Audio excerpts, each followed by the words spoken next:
Toute vérité dont s'est emparé le croyant séduit devrait développer en lui un antagonisme contre les esprits menteurs de Satan, au lieu de provoquer le désespoir ou la résistance à la vérité, ou un essai laborieux d'explication pour démontrer que les causes sont autres qu'elles ne sont vraiment. Le croyant désireux de reconquérir sa liberté devrait recevoir avec reconnaissance toute lumière qui démasque l'ennemi et l'appliquer aussitôt à tous les détails de sa vie.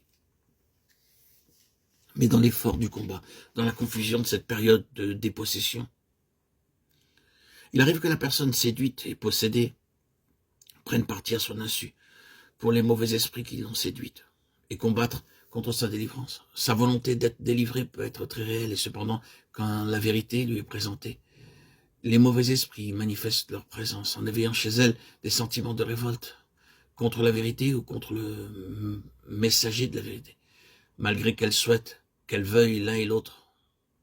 Bref, ils recourront à toutes les ressources dont ils disposent pour s'opposer à l'affranchissement de leur victime. Ils verseront un déluge d'idées confuses dans sa pensée, des suggestions parfaitement en dehors de ses vrais désirs, et parfois provoqueront en elle une explosion de rage. Il semble alors que le corps soit meurtri par la douleur, que la colonne vertébrale et les nerfs soient soumis à une tension terrible, et que la tête aille éclater sous une pression intolérable. Or, rien de tout cela ne relève de cause physique quelconque. Celui qui travaille à la délivrance semble alors faire beaucoup plus de mal que de bien.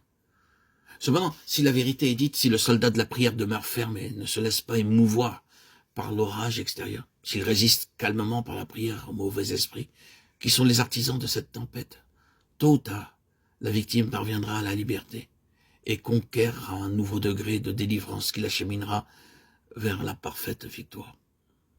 Parfois, la prière contre les mauvais esprits chez les autres doit être accompagnée d'un commandement mental aux esprits de Satan de sortir, ou bien le ou les démons seront chassés directement et à haute voix. Toutefois, on ne pourra pas cet acte sans y être très sérieusement préparé par la prière. Il peut se faire que la personne possédée ait tout d'abord besoin d'être éclairée sur son état et sur ce qui en elle a servi de terrain aux mauvais esprits. Celui qui s'occupe de sa délivrance doit donc posséder connaissance et discernement, et de plus s'adonner à un très sérieux travail de préparation pour pouvoir communiquer la lumière de la vérité à celui qui est possédé. Le terrain, une fois découvert, doit être rejeté par la victime de façon catégorique et spéciale, sinon l'action de chasser le mauvais esprit peut échouer. On priera de façon précise pour que Dieu révèle sa volonté, pour qu'il indique par son esprit de quelle manière il faut procéder.